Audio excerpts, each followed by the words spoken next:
लेकर हम सोते सोते आए हैं हम तेरे चरणों में, लेकर हम सोते आए हैं हम तेरे चरणों में, लेकर हम सोते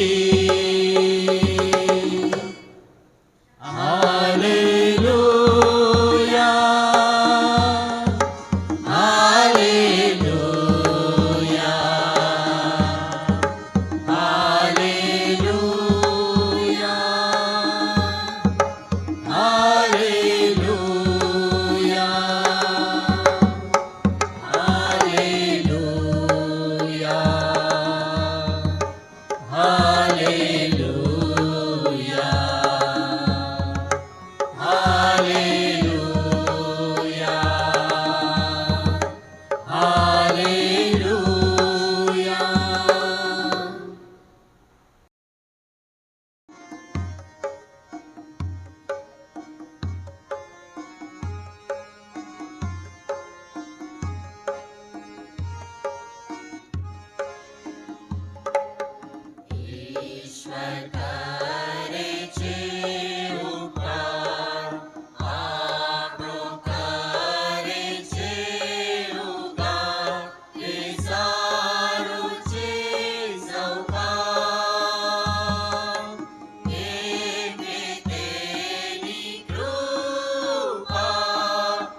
અશુદ્ધાત્મા માટે વહે છે ઝારો. સફાઈ પામો રે ખ્રિસ્તના લોહીથી. નાયા છો લોહીમાં. સફાઈ પામ્યા શું ખ્રિસ્તના લોહીથી. શું તમારા વસ્ત્ર કલંક વિના છે. સફાઈ પામ્યા શું ખ્રિસ્તના લોહીથી.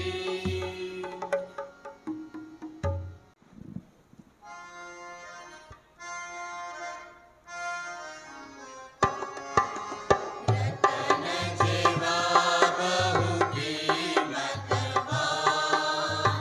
સગડા તેના વચનો જાણ.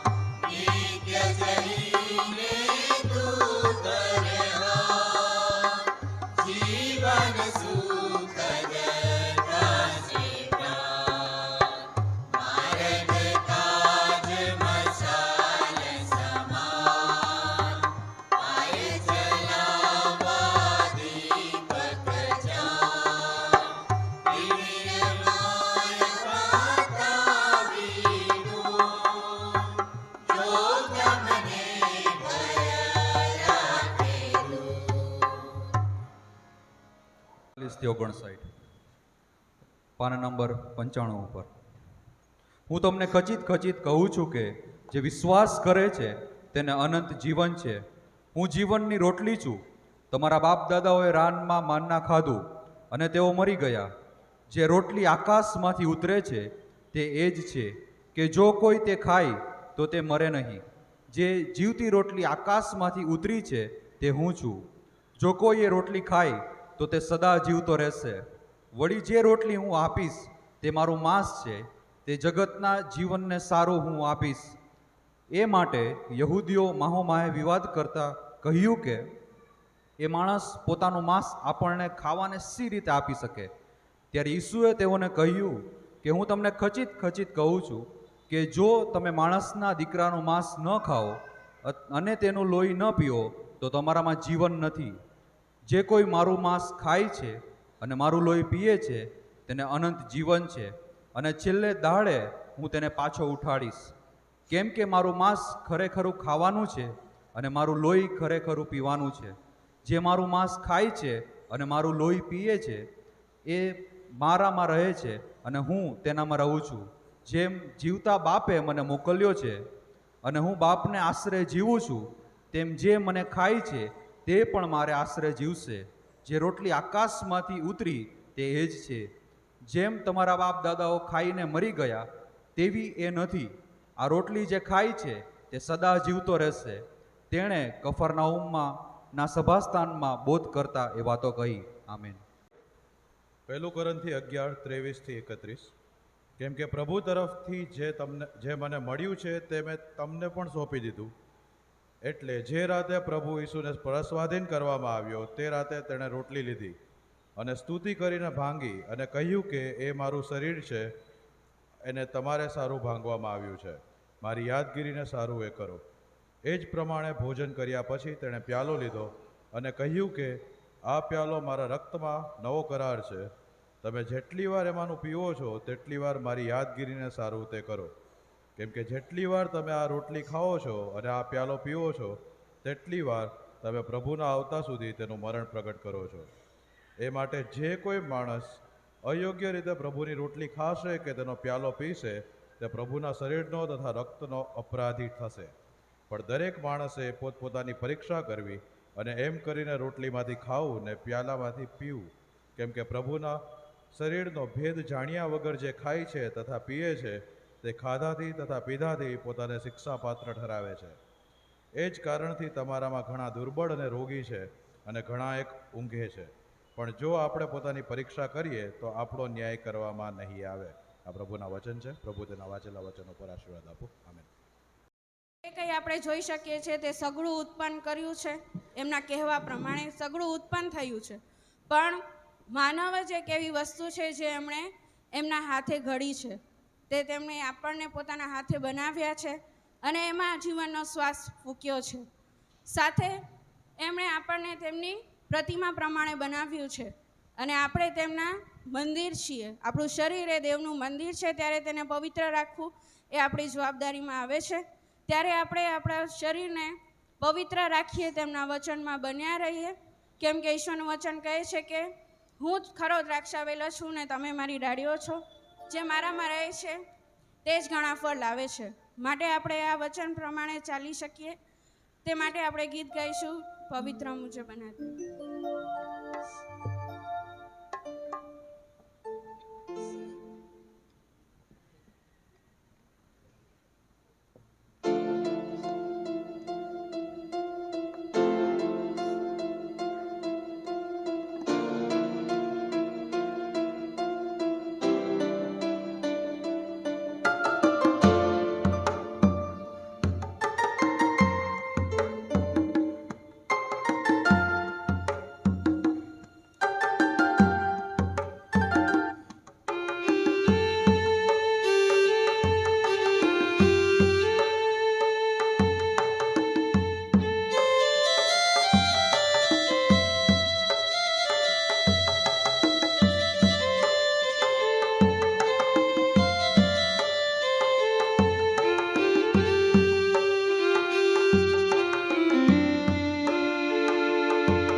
હાલેલુયા.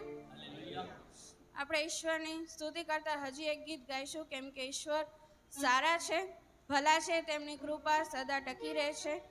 આજે આપણે જ્યારે વિશ્વ પ્રભુ ભોજના ભાગીદાર થવાના છે, ત્યારે એ બલિદાનને આપણે યાદ કરીએ, વધસ્તંભનો પ્રેમ આપણે યાદ કરીએ કે જે શરીર જે એમણે આપી દીધું એ આપણા અપરાધો માટે તેમણે પોતાનું બલિદાન આપી દીધું, એ લોહી એ આપણા માફીને માટે, આપણા પાપોને માટે તેમણે વેવડાવી દીધું, તે યાદ કરીએ. આ સમયે આપણે આપણી આંખોને બંધ કરીએ અને વિચારીએ કે કેટલા બધા આશીર્વાદો ઈશ્વર પિતાએ તમને ને મને આપ્યા છે. એ કદાચ આપણે માંગ્યા કે કલ્પ્યાથી પણ વિશેષ આપણને મળ્યું છે. માટે આપણે ઈશ્વર પિતાનો આભાર માનીએ અને યાદ કરીએ કે એના બદલામાં આપણે એમને શું આપી શક્યા છે. ઈશ્વર આપણી પાસેથી એક જ અપેક્ષા રાખે છે કે આપણે પવિત્રતામાં વધતા રહીએ અને એમને પસંદ પડે તેવું જીવન આપણે જીવી શકીએ, એ જ એમની ઉમ્મીદ છે આપણાથી. ત્યારે આ સમયે આપણે આ ગીત દ્વારા આપણા શરીરનું જીવતું પવિત્ર અને તેમને પસંદ પડે તેવું અર્પણ કરીએ. આ ગીત દ્વારા આપણે આપણી પાપોની માફી પણ માંગીએ ને સાથે આપણા જીવનો ઈશ્વર પિતાની સમક્ષ મૂકીએ.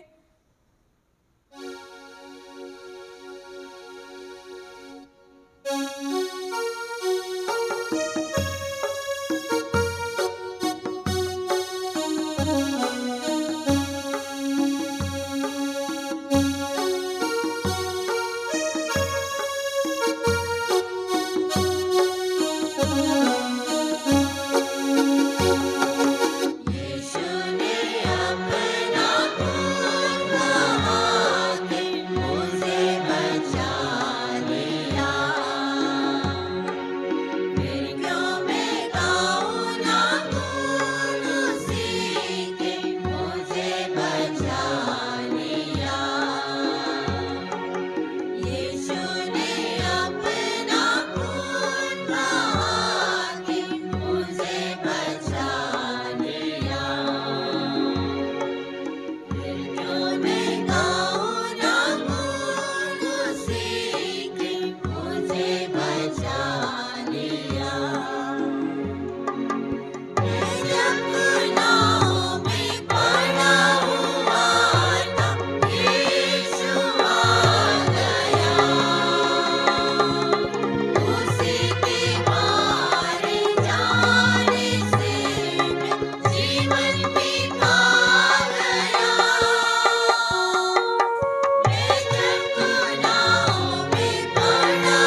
બાબતો માટે, તમારા આશીર્વાદો માટે પરમેશ્વર પિતા.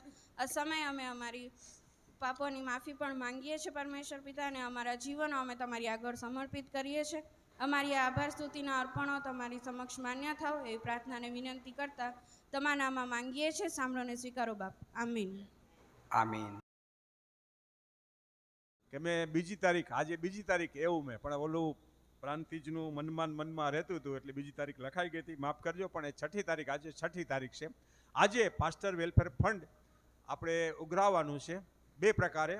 એક કવરમાં, એ કવર તમારી પાસે ગયા રવિવારે કદાચ મળી ગયું હશે, અને ન મળ્યું હોય અને કદાચ તમે ઘરે ભૂલીને આવ્યા હોય તો પાળક ક્ષેત્ર સમિતિના સભ્યો તમને આ કવર આપવામાં મદદરૂપ બનશે. અને બીજું, આપણું જે દાન, થેલીનું દાન છે, એ પણ આજે આપણે પાસ્ટર વેલફેર ફંડને માટે આપવાના છીએ. હવે ઘણી બધી વખત એ પ્રશ્ન ઊભો થાય છે કે શા માટે આટલું બધું દાન આપવું જોઈએ, શા માટે આ પ્રમાણે કરવું જોઈએ. પણ જો તમે થોરોલી અભ્યાસ કરશો તો ગયા રવિવારે તમને સંજીવ સાહેબે તો જાણ કરી જશે, અને અમે પણ 7, 8, 11 ભાઈ બહેનો લગભગ 12 ગામ ગયેલા હતા. અને આખા ગુજરાતની અંદર ઓછામાં ઓછા 300 વ્યક્તિ જુદી જુદી મંડળીઓમાં આ માહિતી આપવાને માટે ગયેલા હતા. એનો ઉદ્દેશ્ય એક જ છે કે એક વખત પાસ્ટર વેલફેર ફંડનું દાન ઉઘરાવવાનું છે, અને આપણો ટાર્ગેટ 70 લાખ રૂપિયાનો છે. કદાચ તમને એમ થશે કે 70 લાખ રૂપિયા જેવી રકમ શેના માટે? તો ગુજરાત ડાયોસેસની પાસે અત્યારે 143 મંડળીઓ છે, 244 શાખા મંડળી છે, અને ઘર આંગણે બેસતી જે ભક્તિ સભા છે એ 47 જેટલી છે. એટલે કુલ 434 જગ્યાઓ પર ભક્તિ સભા થાય છે. 117 પાળકો, ફૂલ ટાઈમ પાળકો 117 છે, 16 ડીકન છે, સુવાર્તિક 8, અને જીએમએમના મિશનરીઓ 31 છે. આ બધાનો પગાર વધારો આપવો. એ સિવાય મેડિક્લેમ,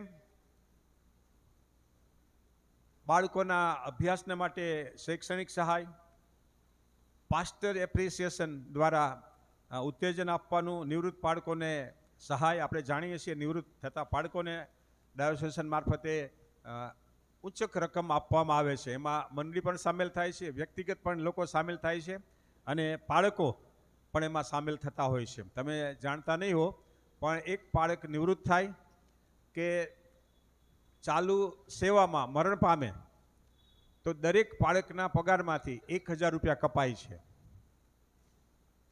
હવે 117 બાળકો અત્યારે છે, એમાંથી એક બાળક ગુજરી જાય એટલે 116 બાળક કરીએ. 116 બાળકના પગારમાંથી 1000 રૂપિયા ફરજિયાત કપાય છે, અને એ બાળકના વિધવા પત્નીને આપવામાં આવે છે. જો બાળક નિવૃત્ત થાય તો બાળકને આપવામાં આવે છે. દરેક મંડળી શક્ય હોય ત્યાં સુધી 5000 રૂપિયા આ ઇવેન્ટને માટે આપતા હોય છે. હવે આપણે ગણતરી કરી કે 143 જેટલી મંડળી છે, 143 મંડળી, મોટી મંડળી. આ 143 5000 રૂપિયા લેખા આપે એટલે કેટલી રકમ થાય તમે ગણતરી કરી લેજો. અને જે બાળકના પગારમાંથી કપાય એ બાળકોને આપવામાં આવે છે. ભલે આ રકમ બહુ નાની હોય છે, પણ જ્યારે કોઈ બાળક રિટાયર્ડ થાય કે બાળક મરણ પામે, એનું જે પરિવાર છે એને આ રકમ રાહતના રૂપમાં મળતી હોય છે. પણ એમાં જો વધારો થઈ શકે તો એ આપણે કરી શકીએ એમ છીએ. આપણે એટલે કે મંડળી કરી શકે એમ છે. ડાયોસેશન પાસે એવો કોઈ સોર્સ નથી, આવકના કોઈ એવા સોર્સ નથી કે એ કરી શકે. તમારી પાસે મારી પાસેથી જ આશા રાખે છે. એટલે અત્યારે આ પાસ્ટર વેલફેર ફંડની ઉજવણી દરમિયાન આ દાનો તમારી પાસેથી મેળવવા માટે પ્રયત્ન કરવામાં આવે છે. એ સાથે બાળકના વધુ અભ્યાસને માટે, બાળકોના ઉચ્ચ અભ્યાસ અને અમુક પ્રકારની તાલીમને માટે બાળક પત્નીઓને એલાઉન્સ પણ આપવામાં આવે છે. જે લોકો નોકરી વ્યવસાય કરતા નથી, બાળક પત્ની, અને 2500 રૂપિયા જેવી રકમ બાળક પત્ની તરીકે એલાઉન્સ આપવામાં આવે છે. આ બધા કાર્યને માટે આપણે જે એસએસએન મોકલીએ છીએ તો ફક્ત પગારમાં જ વપરાય છે. પગાર અને બીજી જે ઇતર પ્રવૃત્તિ થતી હોય એમ જ વપરાય છે. પણ જો બાળકને જ પર્ટિક્યુલર બાળકને જ માટે જો તમારે મદદ કરવી હોય તો આ એક સોનેરી અવસર હોય છે. એટલે જ આજે આખા ગુજરાતની અંદર આજે આ દિવસે જ આ પાસ્ટર વેલફેર ફંડ ઉજવવામાં આવે છે અને એનું દાન જે આવે છે એ એકઠું કરીને ડાયોસિસને આ જ કાર્ય માટે મોકલવામાં આવે છે. વાલો, બાળકની સેવાઓને તમે અપનાવી હશે અથવા તો સ્વીકારી હશે, અનુભવી હશે. ઘણી બધી વખત ઘણા બધા લોકો જુદું જુદું બોલતા હોય છે, પણ બાળક એ 24 કલાક સેવા કરવા માટે બંધાયેલા હોય છે. અમે બાળક સાહેબની સાથે હું હમણાં બેઠેલો હતો તો વિચારતા હતા કે 27મી તારીખે બાળ રવિ દિન છે.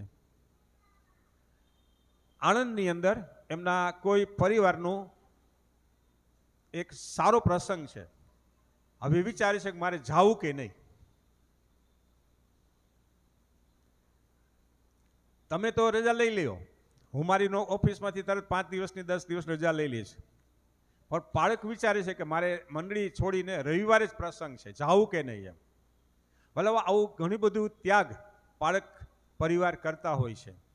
એટલે કદાચ ક્યાંક ચૂક રહી જતી હોય તો એ ચૂકને તમે સ્વીકારી લેજો. વચમાં એક વ્યક્તિએ મને ફોન કરેલો કે બાળક સાહેબે મને એમ કીધું કે હું તમે મળવા માટે આવો, અને એ વ્યક્તિ 2 વાર મુલાકાત લીધી. નહીં, બાળક સાહેબનો ફોન કર્યો. બાળક સાહેબ કે હું અત્યારે બહાર છું. એ વ્યક્તિ મને ફરિયાદ કરી. ફરિયાદ એટલે રજૂઆત કરી. મેં કીધું લગભગ સાહેબ 10 થી 1ની વચ્ચે તો અમે ઓફિસમાં જ હોઈએ છીએ. હું ને બાળક સાહેબ લગભગ 10 થી 1 વચ્ચે ઓફિસમાં જ હોઈએ છીએ. પણ કદાચ કોઈ કારણસર બાળક સાહેબ બહાર ગયા હશે તો કે ના, બાળક સાહેબ અમને કહે છે કે તમે ફોન કરો ને હું ફોન કરું છું તો બાળક સાહેબ કહે છે અત્યારે નહીં. બાળકને પરિવાર છે. જ્યારે મને ખબર પડી કે બાળક સાહેબ અવેલેબલ નથી ત્યારે મેં સાહેબને પૂછ્યું. સાહેબ કે હું ફી ભરવાને માટે લાઇનમાં ઊભો હતો, મારી દીકરીની સ્કૂલની ફી ભરવાને લાઇનમાં ઊભો હતો. મહેશભાઈ, એને પરિવાર છે. એટલે કદાચ તમે ફોન કરો ને બાળક સાહેબ અવેલેબલ ન હોય તો એના પરિવારના કામને માટે ગયેલા હોય છે અને આપણે સ્વીકારવું પડે. આવી નાની નાની બાબતને લઈને બાળકને આપણે એની વિરુદ્ધમાં બોલવાની જરૂર નથી. ભલે બાળક સાહેબ આપણને આત્મિક નોલેજ આપે છે, માર્ગદર્શન આપે છે. રાત્રે 12 વાગે તમે કોઈ નહીં જઈ શકતા, પણ બાળક સાહેબને જેવી ખબર પડે એટલે બાળક સાહેબ સેક્રેટરીને ફોન કરે છે, હલો મહેશભાઈ કે જોનભાઈ, આપણે મુલાકાતે જવાનું છે તાત્કાલિક. રાતના 12 વાગે, 1 વાગે, 2 વાગે બાળક સાહેબ જતા હોય છે. અને તમે ક્લેરાબેનનો તો હું દરેક ઠેકાણે દાખલો આપું છું. કોરોના દરમિયાન દિવસમાં 3 વખત દફનવિધિ કરાવી છે. આને યાદ રાખજો. બીજું કાંઈ યાદ ન રાખો તો આવી બાબતનો યાદ રાખજો. રાજકોટ, અમદાવાદની અંદર હેમિલ્ટન રોય સાહેબે 41 દફનવિધિ કરાવી હતી. બીજા કોઈ બાળક તૈયાર ન થાય. હેમિલ્ટન રોય સાહેબ અત્યારે રાણીપુરમાં છે ને 41 જેટલી દફનવિધિ કરાવી હતી. ભલાવા આવી બધી બાબતને યાદ રાખીને બાળક પ્રત્યે આપણો પ્રેમ વધારે જાગૃત કરવાની જરૂર છે. અને આજે આ એક અવસર છે કે તમે પાસ્ટરના પરિવારને માટે કંઈક કરી જાણો. તમને કવર આપવામાં આવેલા છે, ન હોય તો બાળક સમિતિના સભ્યો અત્યારે તમને જો કવર માંગશો તો તમને આપશે. તમે જો કવર લાવ્યા છો તો એની પર હાથ મૂકીને તમે પ્રભુને પ્રાર્થના કરો કે પ્રભુ, આ કવરની અંદર મૂકેલી રકમ એ પૂરતી છે? હજુ આપણે સમય છે કે જો બાળક પ્રત્યે આપણે બાળક અને બાળક પરિવારને માટે આપણે વધારે પ્રેમ કરવાની જરૂર છે તો અત્યારે તમે જે રકમ મૂકી છે એમાં થોડીક રકમ વધારે મૂકો. પ્રભુ તમને ચોક્કસ આશીર્વાદ આપશે. બરોડામાં ગયા રવિવારે મેં હતો ત્યારે મેં આ જ કીધું, તમે કવર ઉપર હાથ મૂકો કે પ્રભુ, હું જે આપું છું એ પાસ્ટર માટે પૂરતું છે, પાસ્ટરના પરિવાર માટે પૂરતું છે. નથી તો આજે અત્યારે સમય છે, કવરની ઉપર હાથ મૂકીને તમે પ્રભુને પ્રાર્થના કરો, પ્રભુ મેં જે રકમ મૂકેલી છે એના કરતાં મારે વધારે રકમ મૂકવી જોઈએ. અત્યારે આપણને સમય છે. જો કોઈની પાસે કવર નથી તો અત્યારે હાથ ઊંચો કરશો. બાળક ક્ષેત્ર સમિતિના સભ્યો તમને કવર પહોંચાડવામાં મદદરૂપ બનશે. જો કવર નથી તો હાથ ઊંચો કરશો. કોને કવર જોઈશે? બાળક ક્ષેત્ર સમિતિના સભ્યો કોઈ આગળ આવશો.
ખ્રિસ્તે કહ્યું પાછો આવીશ, સહુ મુએલાને ઉઠાવીશ.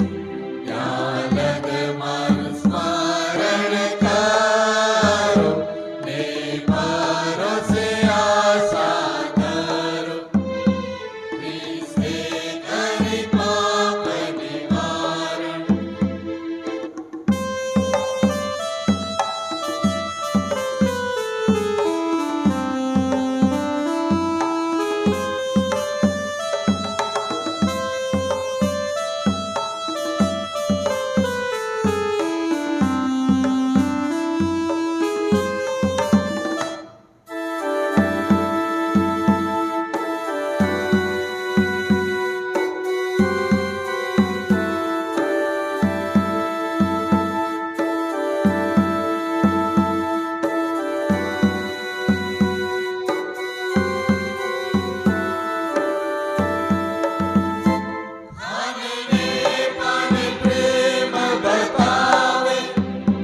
મારું પૂરું કામ જણાવે, ખાતા પીતા ભાવ વધારો, જાણો મેં કર્યો ઉધારો.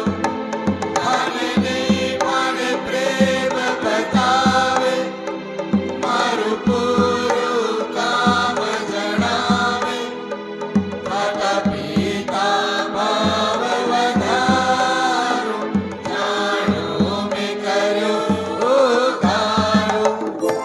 જીવન કાળે જીવન જાણો, સ્વર્ગને મધ્ય પગલાં વાળો, પાપને મોતને ઉમટાડો, પુણ્યદાને જીવ પમાડો. ખ્રિસ્તે કરી પાપ નિવારણ, પાપીઓને દીધું તારણ. મોતને જીતી જીવતો થયો, મહાપ્રતાપે સ્વર્ગે ગયો, મહાપ્રતાપે સ્વર્ગે ગયો, મહાપ્રતાપે સ્વર્ગે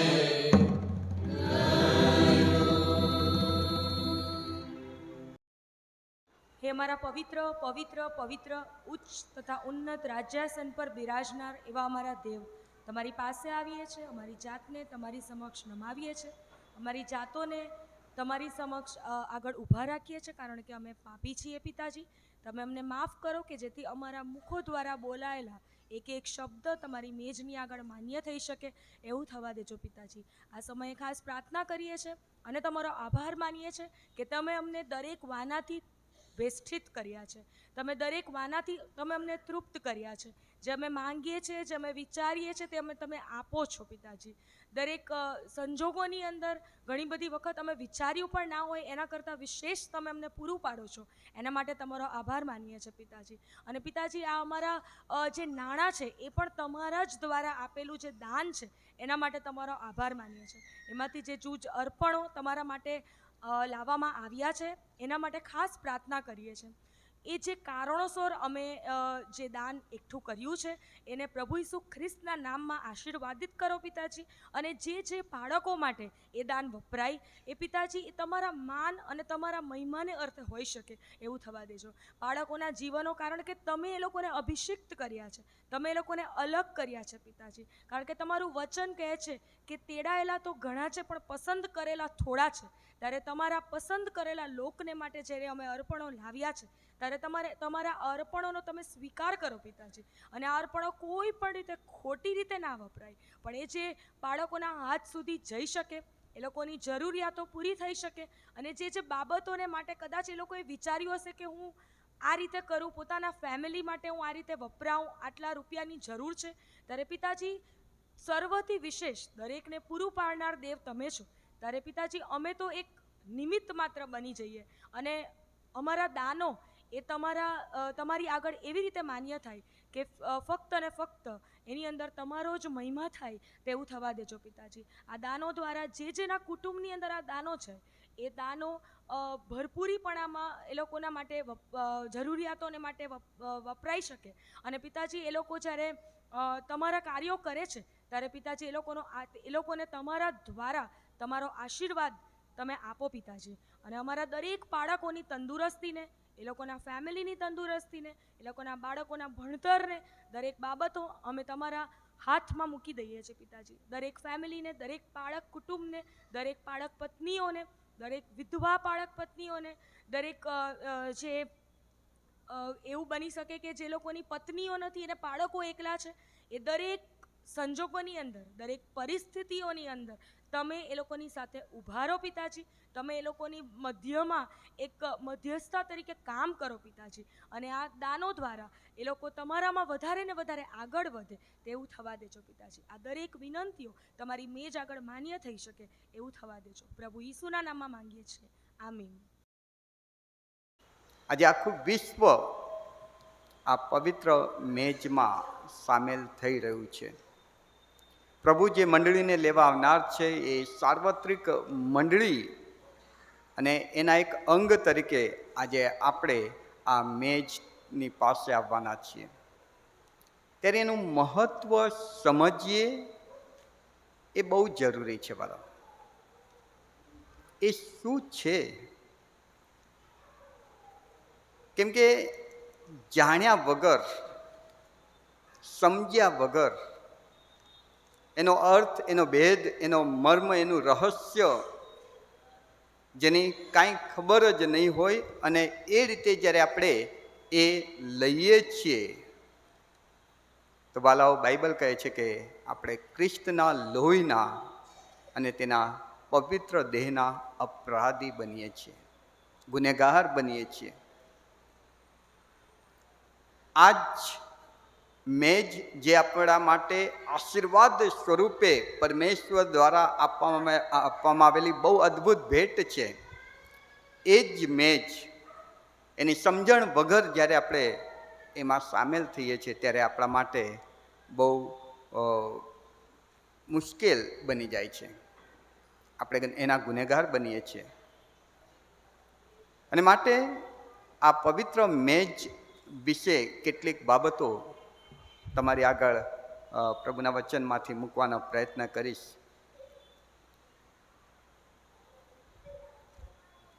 આ મેજ જે છે તે વ્યક્તિએ તૈયાર કરી, કમિટીના સભ્યોએ તૈયાર કરી છે એવું આપણે જોઈએ છીએ તે દ્વારા કહી શકાય.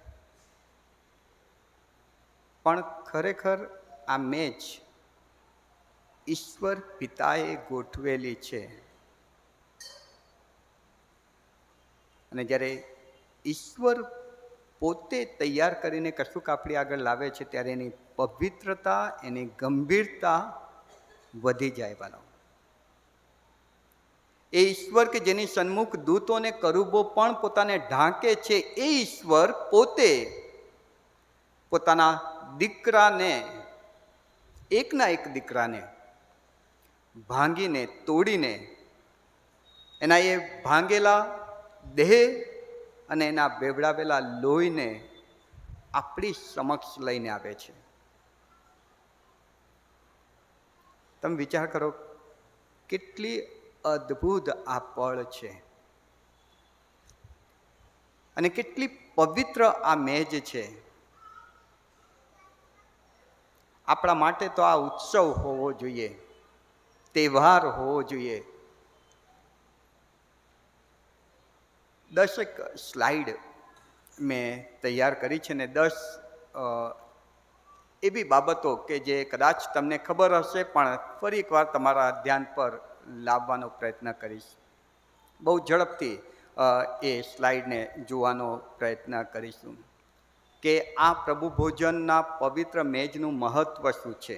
મહત્ત્વ, પહેલી બાબત, પ્રભુ ભોજનનો આ પવિત્ર સંસ્કાર શરૂઆતની જે મંડળી હતી ત્યારથી જ આરાધનાનો એક ભાગ છે. પ્રેરિતોના કૃત્યના 2 અધ્યાયની 42મી કલમમાં તમે જોઈ શકો છો કે જ્યારે જ્યારે તેઓ એકઠા થતા, ભેગા થતા, પ્રાર્થના કરતા, બોધ, સંગતિ અને રોટલી ભાંગતા. આરાધનાનો એક ભાગ પ્રભુ ઈસુ ખ્રિસ્તના આકાશ ગમન પછી મંડળી સ્થપાઈ, અને મંડળી સ્થપાઈ ત્યારથી શરૂઆતથી જ જેટલા પ્રભુનો સ્વીકાર કરે એ મંડળીનો એક અંગ કે ભાગ બને છે. અને એ લોકો જ્યારે જ્યારે ભેગા થતા અને ઈશ્વરની આરાધના કરતા હતા, ત્યારે ઈશ્વરની આરાધનામાં પ્રાર્થના હતી, ઈશ્વરની આરાધનામાં સ્તુતિ આરાધના હતી, ઈશ્વરની આરાધનામાં વચન હતા, અને ઈશ્વરની આરાધનામાં પ્રભુની પવિત્ર મેજ પણ હતી. એનો મતલબ કે આ દેવની આરાધનાનો એક ભાગ છે. જ્યારે પણ તમે દેવની આરાધના કરવા આવો છો ત્યારે એ આરાધનાનો એક હિસ્સો છે, આરાધના છે. આ તો એક આરાધના છે. 1 કોરિન્થી 10 અને 11 પણ તમે જોઈ શકો છો. રેફરન્સ કદાચ આજે સમયના અભાવે નહીં વાંચીએ, પણ એ રેફરન્સ તમે ખોલીને ઘરે વાંચી શકો છો. જ્યારે પણ મંડળી એકઠી થતી, એમની આરાધનામાં પ્રભુની પવિત્ર મેજ એક ભાગ હતો. બીજી વાત કે આ એક એવી યુનિક આરાધના છે કે જેની સ્થાપના ખુદ પ્રભુ ઈસુ ખ્રિસ્ત પોતે કરી છે. આ બહુ અદ્ભુત વાત છે. લુકની સુવાર્તા 22મો અધ્યાય 7-20, યોહાન 13 1-5 અને 1 કોરિન્થી 11 23-25 આ રેફરન્સ તમે જોઈ શકો છો, કે જે બતાવે છે કે આ આરાધના જે છે એની સ્થાપના ખુદ પ્રભુ ઈસુ ખ્રિસ્ત પોતે કરી છે. આપણે જ્યારે એકતા મળીએ છીએ ત્યારે સ્તુતિ ગીતો ગાઈએ છીએ, સારી વાત છે. પ્રાર્થના કરીએ છીએ, અગત્યનું છે. બાઇબલ વાંચન કરીએ છીએ, બાઇબલનું મનન કરવામાં આવે છે, એ પણ જરૂરી છે. પણ એની સાથે આરાધનાનો આ એક હિસ્સો એવો છે કે જેની સ્થાપના ખુદ પ્રભુ ઈસુ ખ્રિસ્તે પોતે કરી છે. અને માટે આનું મહત્વ વધી જાય વાલાઓ, આનું મહત્વ વધી જાય. કેમ કે તમારી આરાધનામાં આ એક અલગ પ્રકારની વાત પ્રભુ ઈસુ ખ્રિસ્ત પોતે એડ કરે છે. કે જ્યારે તમે પ્રાર્થના કરો, જ્યારે તમે સ્તુતિ આરાધના કરો, જ્યારે તમે એકઠા થાઓ અને સંગતિ કરો, વચન વાંચો, વચનનું મનન કરો, એમાં આ પણ એક આરાધનાનો ભાગ તમે રાખજો. મારી મેજના તમે ભાગીદાર બનજો, કે જ્યાં મારું ભંગાયેલું શરીર અને બેવડાવેલું રક્ત હશે. અને આ સ્થાપના ફક્ત પ્રભુ ઈસુ ખ્રિસ્તે કરી એટલું જ નહીં, પણ એમણે આદેશ આપ્યો છે, હુકમ આપ્યો છે, આજ્ઞા કરી છે કે જ્યારે જ્યારે તમે એકઠા થાવ ત્યારે તમે આ કરજો, આ કરજો. ત્રીજી અદ્ભુત વાત આ આરાધના માટે આપણને બાઇબલ શીખવે છે તે એ કે આ પવિત્ર આરાધનાની સ્થાપના, કે આ પવિત્ર મેજની સ્થાપના પ્રભુ ઈસુ ખ્રિસ્તે પોતે કરી એટલું જ નહીં, પણ એની રીત પણ પ્રભુ ઈસુ ખ્રિસ્તે પોતે શીખવી છે. એની રીત પણ કે તમારે જ્યારે એકઠા થાવ અને આ આરાધના તમે કરો, કે આ મેજના તમે ભાગીદાર થાવ, ત્યારે એ કેવી રીતે કરવાનું છે, કેવી રીતે પાળવાનું છે, એની રીત પણ પ્રભુ ઈસુ ખ્રિસ્તે પોતે શીખવી. એમણે રોટલી લીધી, ભાંગી, શિષ્યોને આપી અને કહ્યું કે ખાઓ. એમણે પ્યાલો લીધો, સ્તુતિ કરી, શિષ્યોને આપ્યો અને કહ્યું કે પીવો. આ રીત પ્રભુ ઈસુ ખ્રિસ્તે પોતે શીખવી છે. એનાથી વિશેષ ચોથી વાત કે જ્યારે આ પ્રભુ ભોજનનો પવિત્ર સંસ્કાર કે આ આરાધનામાં આપણે સામેલ થઈએ છીએ, ત્યારે આની સ્થાપના પ્રભુ ઈસુ ખ્રિસ્તે કરી છે. આની રીત પ્રભુ ઈસુ ખ્રિસ્તે શીખવાડી છે, એની સાથે એનો અર્થ, એનો હેતુ, એનો મર્મ, એનો રહસ્ય અને એનાથી મળતા આશીર્વાદોની વાત પણ ખુદ પ્રભુ ઈસુ ખ્રિસ્તે પોતે જણાવ્યું છે. ખુદ પ્રભુ ઈસુ ખ્રિસ્તે પોતે એનું રહસ્ય કે આ રોટલી હું ભાંગું છું, એ રોટલી શું છે તમને ખબર છે? આ એક ફક્ત રોટલી નથી, એ તો મારું દેહ, મારું શરીર છે કે જે તમારા માટે વધસ્તંભ પર ભાંગવામાં આવશે. અને જ્યારે તમે એ રોટલી ખાશો ત્યારે તમે મને લેશો. અને જ્યારે તમે મને લો છો ત્યારે એનું રહસ્ય, એનો મર્મ એ છે કે તમારામાં હું આવી જાઉં છું અને તમે મારામાં આવી જાઓ છો. અને એનો આશીર્વાદ એ છે કે જેમ હું જીવંત છું એમ તમે પણ અનંતકાળિક સુધી જીવંત રહેશો. આ એનો આશીર્વાદ છે કે જેનામાં હું આવી જાઉં છું એને અનંત જીવન છે. પ્રભુમાં પ્રિયવાલાઓ, આ મેજનો અર્થ, એનો હેતુ કે શા માટે એ મેજ તૈયાર કરવામાં આવી, તો લોકો જ્યારે પાપના બંધનોમાં હતા, લોકો જ્યારે શેતાનની ગુલામીમાં હતા, એમના માટે કોઈ આશા નહોતી, ત્યારે દેવે એટલો બધો પ્રેમ કર્યો કે એમણે પોતાનો એકનો એક પુત્ર ઈસુ ખ્રિસ્ત આપી દીધો. અને વધસ્તંભ ઉપર એમણે પોતાના દીકરાને હલવાન તરીકે વધેરી નાખ્યો. એ સારું કે જે કોઈ તેના પર વિશ્વાસ કરે તેનો નાશ ન થાય પણ તે અનંત જીવન પામે. આ એનો હેતુ હતો.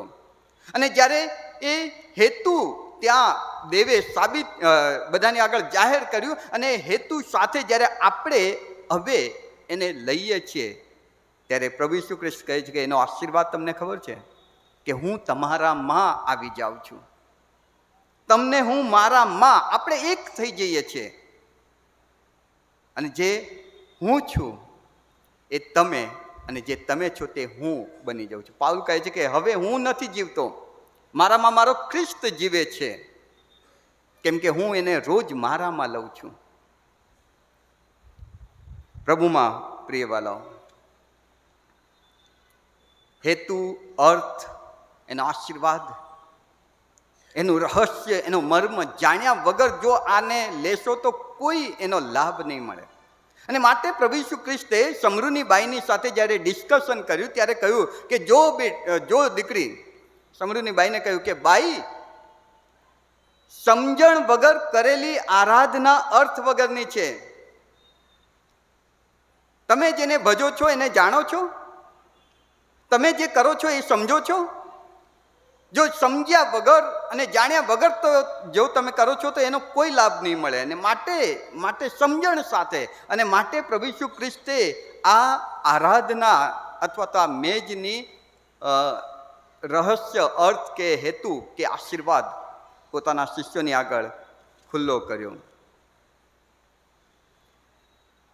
પાંચમી વાત, પ્રભુ ભોજન એક એવી આરાધના છે કે જેમાં મિજબાની છે, ઉજાણી છે, દાવત છે.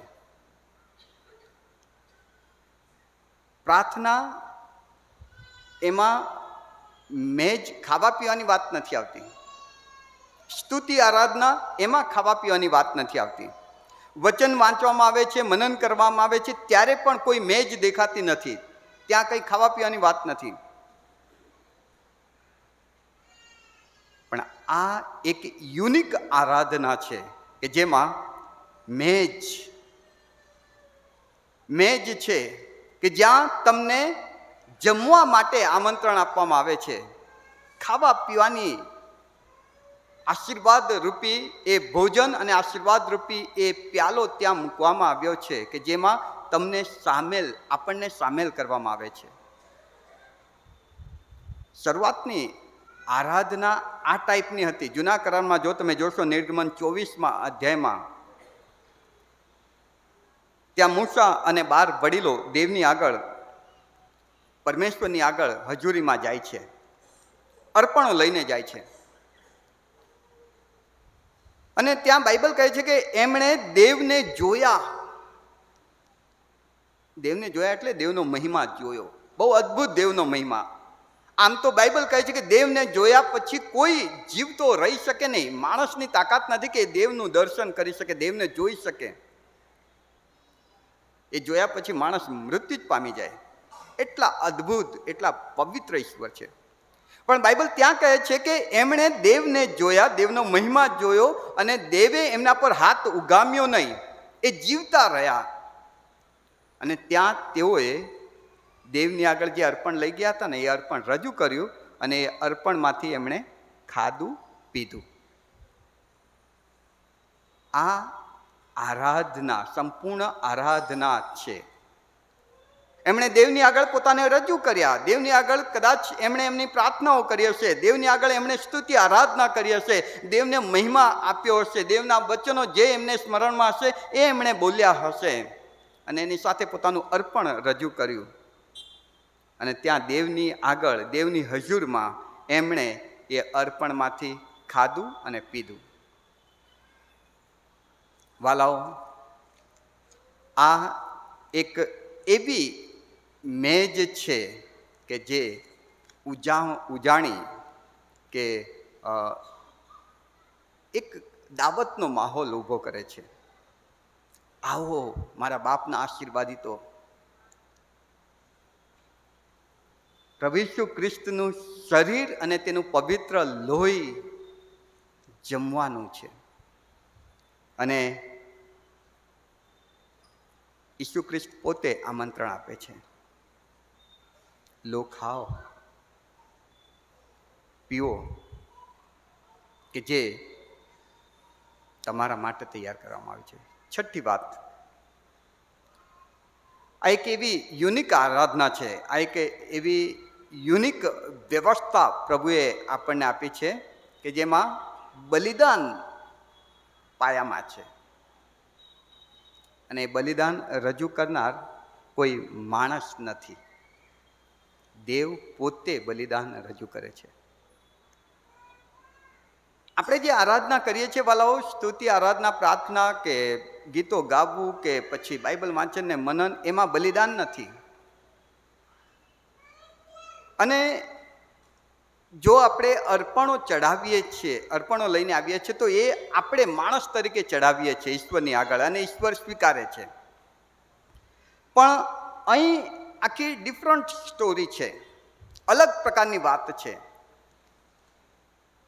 પ્રભુ આપણને આમંત્રણ આપે છે, અને પ્રભુ મેજને સજાવે છે, પ્રભુ મેજને તૈયાર કરે છે. અને મેજ ઉપર દાવત છે, ઉજાણીના માહોલમાં આપણને આમંત્રણ આપવામાં આવે છે કે આવો આપણે ઉજાણી કરીએ, દાવત કરીએ, જોડે બેસીને ખાઈએ, જોડે બેસીને પીએ. અને એ જે મેજ છે એ બલિદાન ઉપર તૈયાર કરવામાં આવી છે. પહેલાના જમાનામાં, જૂના કરારના સમયમાં તમે જુઓ, જ્યારે પણ વ્યક્તિ ઈશ્વરની આગળ હજુરીમાં હાજર થતા, ત્યારે એ પોતાનું કંઈક અર્પણ લઈને આવતા. કોઈક હલવાને લઈને આવ્યા, હલવાને એટલે ઘેટાનું બચ્ચું, કોઈ કબૂતર હોલું કે એવું પંખી લઈને આવે અર્પણ પ્રભુની આગળ રજૂ કરવા માટે. કોઈ પોતાના ખેતરમાંથી જે કંઈ શ્રેષ્ઠ હોય એ લઈને આવે પ્રભુની આગળ રજૂ કરવા માટે, કે પ્રભુ આ અર્પણ અમે તમને ચડાવીએ છીએ. અહીં આગળ દેવ પોતે પોતાના પુત્રને મારીને, કાપીને, એના ટુકડા કરીને એ મેજ તમારીને મારી પાસે લાવે છે. આ એક યુનિક આરાધના છે, યુનિક મેજ છે કે જેમાં બલિદાન પાયામાં છે, અને બલિદાન આપનાર પોતે પોતાને આપી રહ્યા છે. અલગ વ્યવસ્થા છે વાલાઓ. તેણે આપ્યું છે, તે આપે છે. આપણે કંઈક અર્પણ લાવીએ છીએ, દાખલા તરીકે અત્યારે આપણે દાન રૂપી અર્પણ લાવ્યા. બાઇબલ કહે છે કે તું રખેને ગર્વ કર, એ કમાવાની શક્તિ, સારી તંદુરસ્તી, ઓપોર્ચ્યુનિટી, તક, સામર્થ્ય, બળ બધું જ આપનાર તારો દેવ યહોવા છે. એણે તને આપ્યું છે અને એમાંથી તું કંઈક લઈને આવે છે અને એમાંથી તું મારી આગળ રજૂ કરે છે. એટલે ઈશ્વરે આપેલું જ આપણે ઈશ્વરની આગળ લાવીએ છીએ. પણ આ એક એવી યુનિક આરાધના છે કે જેમાં આપણું કશું જ નથી. દેવ પોતાના પુત્રને તમારી ને મારી સમક્ષ લાવીને મૂકે છે કે આવો આપણે સાથે એના ભાગીદાર બનીએ. માથીની સુવાર્તા, યોહાનની સુવાર્તા, કરંથીઓના પત્ર 7મો મુદ્દો તમે જોઈ શકો છો કે આ એક એવી યુનિક આરાધના છે કે દેવ પોતે પોતાને આપી દે છે. વાલાઓ, તમે પ્રભુને આપીને શું આપી શકો? આપણે શું આપી શકીએ? જે તમે કવર લાવ્યા, એક ભાવ એ મારા મનમાં કે હું પ્રભુને આપી રહ્યો છું, કે હું પ્રભુને માટે લાવી રહ્યો છું, એ કવર પાછળનો ભાવ. અથવા તો દાનાર પણ લાવીએ છીએ તો હું પ્રભુને અર્પણ લાવી રહ્યો છું. તમે શું લાવી શકો પ્રભુને માટે? રૂપિયા, પૈસા, સોના, ચાંદી, દાગીના જે કંઈ છે એ બધાનો ઉત્પન્ન કરતા દેવ પોતે છે. તમે એનું બનાવેલું જ કે જે તમને ગિફ્ટ આપવામાં આવ્યું છે એ જ તમે પ્રભુની આગળ લાવો છો. પણ આ એક એવી મેજ છે કે જ્યાં દુનિયાની કોઈ પણ શ્રેષ્ઠ વસ્તુ એની તોલે નહીં આવે. એટલી કિંમતી ભેટ, એટલું અમૂલ્ય ધન પ્રભુ પિતા પોતે તમારી ને મારી સમક્ષ લાવીને મૂકે છે. દુનિયાના કોઈ રૂપિયા કે ડોલર જેને ખરીદી ન શકે, સોના, ચાંદી, હીરા, જવેરાત કોઈ પણ વસ્તુથી જેને ખરીદી ન શકાય એવું અમૂલ્ય ધન પિતા પોતે મેજમાં તૈયાર કરીને તમારીને મારી પાસે લાવે છે. કેટલી અદ્ભુત વાત છે વાલાઓ. 8મી વાત, આ એક એવી પવિત્ર મેજ છે કે જેમાં આપણે એક જ સમયે દેવની સાથે, દેવના લોકની સાથે સંગત કરીએ છીએ, એક થઈએ છીએ, એકરૂપ થઈ જઈએ છીએ. એકરૂપ પ્રાર્થના કરીએ છીએ ત્યારે આપણે એકલા હોઈએ, અથવા તો સંગતિમાં બેસીએ તો આપણે અને મંડળી હોય છે. પણ આ એક એવી મેજ છે કે જે જ્યારે લઈએ છીએ ત્યારે એ લેવાથી આપણે ઈશ્વરમાં એક થઈએ છીએ. તમે મારામાં અને હું તમારામાં, આ પ્રભુ ઈસુ ખ્રિસ્તના શબ્દો છે. જ્યારે આ મેજમાં આપણે ભાગીદાર થઈએ છીએ ત્યારે, અને જેટલા એ મેજમાં ભાગીદાર થાય છે એ બધા જ ખ્રિસ્તમાં એક થાય છે. અને એક એવું અદ્ભુત ચિત્ર બને છે કે તમે, હું, આપણે બધા અલગ નથી રહેતા. આપણે બધા જ ખ્રિસ્તમાં અને ખ્રિસ્ત આપણામાં, આપણે બધા જ એક થઈ જાય છે. દેવ, પ્રભુ ઈસુ ખ્રિસ્ત, પવિત્ર આત્મા અને પ્રભુની સાર્વત્રિક મંડળી બધા જ એક થઈ જાય છે. એક થઈ જાય છે. આ એનું મહત્વ છે વાલા. આપણે દેવથી અલગ નથી રહેતા. પછી 9મી વાત, આપણે આ આરાધનામાં દેવની સાથે એક થઈએ છીએ અને એ સદાને માટેનો આશીર્વાદ છે, હંમેશા માટેનો. જેમ કે કોઈ મારા મિત્ર મને મળે તો હું એ મિત્રને ભેટું છું. કદાચ એ મારું ભેટવું 1 સેકન્ડ, 2 સેકન્ડ, વધારે પ્રેમ હોય તો 5 મિનિટ, 1 મિનિટ, 2 મિનિટ કે 5 મિનિટ, પછી અમે છૂટા પડી જઈએ છીએ. આ એક એવી અદ્ભુત આરાધના છે કે જેમાં આપણે ખ્રિસ્તમાં એક થઈ જઈએ છીએ અને પછી અલગ નથી પડતા. કેમ કે આ રોટલી દ્વારા, આ પ્યાલા દ્વારા મેં ખ્રિસ્તમાં પોતાને મૂકી દીધો અને ખ્રિસ્તને મેં મારામાં લઈ લીધું. એ મારામાં આવી જાય છે અને પછી એ મારામાં જીવ્યા કરે છે. એ મારામાં જીવ્યા કરે છે. પછી અમે અલગ નથી થતા.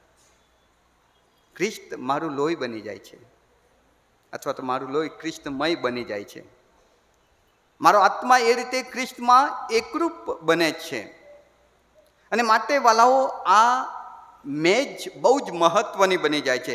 છેલ્લી વાત, 10મી વાત, આ એક એવી આરાધના કે એવી રીત છે જેમાં બધું જ જાણે કે આવરી લીધું છે. ત્યાં આવીએ છીએ ત્યારે સ્તુતિ આરાધના છે. પ્રભુ તારો બહુ જ આભાર કે મારા માટે કોઈ વ્યવસ્થા નહોતી ત્યારે તમે તમારા પુત્ર ઈસુને મોકલી આપ્યા અને મારા પાપોનું દેવું ત્યાં ભરવામાં આવ્યું. પાપ કબૂલાત છે, સ્તુતિ આરાધના છે, આજ્ઞા પાલન છે, વિશ્વાસુપણું અથવા યાદગીરી છે, સાક્ષી છે, દેવનો મહિમા છે, દેવની સેવા છે. પ્રભુની આરાધનાને લગતા જે પણ શબ્દો તમે વાપરી શકો એ બધું જ આમાં એક થઈ જાય છે. આ મેજની આગળ જતા પહેલા હું દેવની સ્તુતિ કરું છું. આ મેજની આગળ જતા પહેલા હું પાપોની કબૂલાત કરું છું. આ મેજમાં સામેલ થતા પહેલા હું પ્રભુને વચન આપું છું કે પ્રભુ હું તારામાં જીવીશ અને તું હવે મારામાં જીવ. આજ્ઞા પાલન છે, પ્રભુની સેવા છે, બલિદાન, મારી જાતનું બલિદાન આપું છું, બલિદાન છે. અને એ રીતે વાલાઓ, આ મેચ આપણા માટે આશીર્વાદનું કારણ બને છે. પ્રભુમાં પ્રિય વાલાઓ, એવી અદ્ભુત, એવી યુનિક આરાધનામાં આજે આપણે સામેલ થવાના છીએ કે જેના હોસ્ટ, યજમાન ખુદ પ્રભુ ઈસુ ખ્રિસ્ત પોતે છે. એમણે મેચ તૈયાર કરી, એમણે પોતાને ભાંગ્યા, એમણે પોતાને મૂક્યા અને એમણે કહ્યું કે લો, ખાઓ. જે મને નથી ખાતો એને જીવન નથી, જે મને નથી પીતો એને જીવન નથી. તમે મને ખાઓ, મને પીઓ. તમારા માટે આ ઉજાણી, આ દાવત છે. આવો, આવો, આવો, તમે મને ખાઓ કે જેથી તમને જીવન મળે અને પુષ્કળ જીવન મળે. પિતા પોતે આજે આપણી આગળ અર્પણ લઈને આવ્યા છે વાલાઓ. અત્યાર સુધી આપણે અર્પણ લઈને પિતાની પાસે જતા હતા, પણ આ પવિત્ર મેચ કહે છે કે પિતા પોતે અર્પણ લઈને આવ્યો છે કે લે મારા દીકરા, મારી દીકરી, મારા દીકરાને હું તારા માટે રજૂ કરું છું, કેમ કે હું ઈચ્છું છું કે તું જીવન પામે અને ભરપૂર જીવન પામે. આ અલગ, યુનિક, બહુ જ અદ્ભુત પળ છે વાલાઓ, કે જેને શબ્દમાં ન વર્ણવાય. એને મહેસૂસ કરીએ, એને અનુભવીએ કે મારો પ્રભુ આજે મારામાં, અને આજે હું મારા પ્રભુમાં, અને આજે હું વિશ્વની સાર્વત્રિક મંડળીમાં એક થવાનો છું. જેમ કોઈ વ્યક્તિ બાપ્તિસ્મા લેતા પહેલા હર્ષ અનુભવે, એ હર્ષ આજે આપણામાં આવવો જોઈએ કે હે પ્રભુ, આજે આ અદ્ભુત તક છે કે તમે મારા માટે આ મેજ તૈયાર કરી છે, ગોઠવી છે, અને આજે તમે એમાં મને સામેલ કરી રહ્યા છો. પ્રાર્થનાપૂર્વક આમાં આપણે ભાગીદાર બનીએ. આવો પ્રાર્થના કરીએ. પરમ પવિત્ર ઈશ્વર, તમારો બહુ જ આભાર. કેટલી અદ્ભુત ઘડી, કેટલો અદ્ભુત સમય તમે અમારા માટે લાવ્યા છો કે આજે તમે પોતે તમારા દીકરાને પવિત્ર મેજમાં ગોઠવીને અમારી સમક્ષ લાવ્યા છો. કેમ કે તમે ચાહો છો કે એમને જીવન મળે ને ભરપૂર જીવન મળે. પ્રભુ, આને મહેસૂસ કરવા, અનુભવવા, એનો હેતુ અર્થ સમજીને એને લેવા તમે અમારી સહાય કરો. ઈસુ પ્રભુના નામમાં માંગુ છું. આમેન.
કમિટીના બીજા સભ્યોને વિનંતી દાનાર પણ લેવાની સેવા આપશો.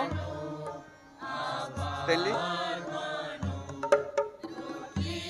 બીજા સભ્યો પણ આવશો, જેનું નામ ના લખેલું હોય તો પણ આ દાનાર પણ લેવાની સેવા કરશો.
હલો, પાસ્ટોરેટ કમિટીના સભ્યોને વિનંતી કે ઝડપથી ઉપર આવી જશો, મેચ તૈયાર કરશો.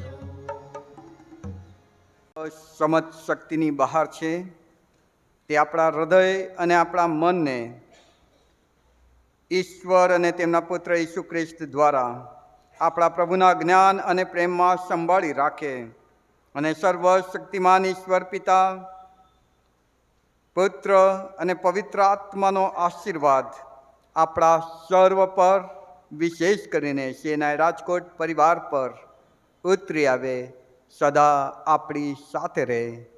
આમેન.